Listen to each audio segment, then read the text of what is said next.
నర్మదా శ్రీనివాస్. నేను ఎస్‌జిటిగా పెద్దమందని మండలం, వనపర్తి జిల్లాలో పనిచేస్తున్నాను.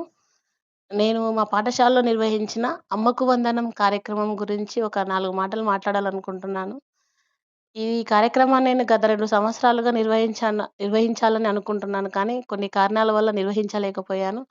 ఈసారి ముందు నుంచే ప్లాన్ వేసుకోవడం వల్ల ఈ కార్యక్రమాన్ని నిర్వహించాను. ఈ కార్యక్రమం యొక్క ముఖ్య ఉద్దేశ్యం ఏందంటే, తల్లిదండ్రుల యొక్క పాదాలను కడిగి వాళ్ళ దగ్గర ఆశీర్వాదం తీసుకోవడం. ఈ కార్యక్రమం నిర్వహించడం నేను నిజంగా ఆహ్, ఒక రకమైన అదృష్టంగా భావిస్తున్నాను. ఎందుకంటే, కొన్ని క్షణాలు తల్లిదండ్రుల ముఖం లోపల ఆ ఉద్వేగభరితమైన క్షణాలను నేను ప్రత్యక్షంగా చూశాను. అసలు చాలా ఆనందపడ్డారు పేరెంట్స్ అయితే. అంతే కాకుండా ఆహ్, ఆశీర్వదించేటప్పుడైతే ఒకరిద్దరి కళ్ళలో నీళ్ళు కూడా వచ్చాయి. ఇప్పుడున్న ఇటువంటి పరిస్థితుల్లో ఈ సమాజంలో ఇటువంటి కార్యక్రమాలు నిర్వహించడం వల్ల తల్లిదండ్రులకు, పిల్లలకు మధ్య బాండ్ అనేది స్ట్రాంగ్ అయితుంది.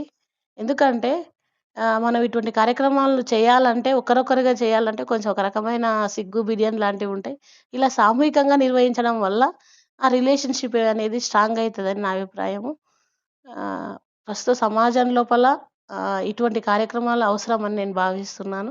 వీలైన వాళ్ళు మీరు కూడా నిర్వహించాలని కోరుకుంటున్నాను. నిజంగా అండి తల్లిదండ్రుల లోపల ఆ ముఖాల్లో వచ్చిన ఆనందాలనైతే అసలు మాటల్లో చెప్పలేం. అనిర్వచనీయమండి. అసలా ఆ 10 నిమిషాలు అసలు ఆ కార్యక్రమం నిర్వహించినంత సేపు వారి ముఖాల్లో వచ్చిన ఆనందాన్నయితే నేను ఎప్పటికీ మర్చిపోలేను. అసలు థ్యాంక్ యూ అండి. ఈ కార్యక్రమాన్ని గూడా అందరూ సక్సెస్ జేసిండ్రు.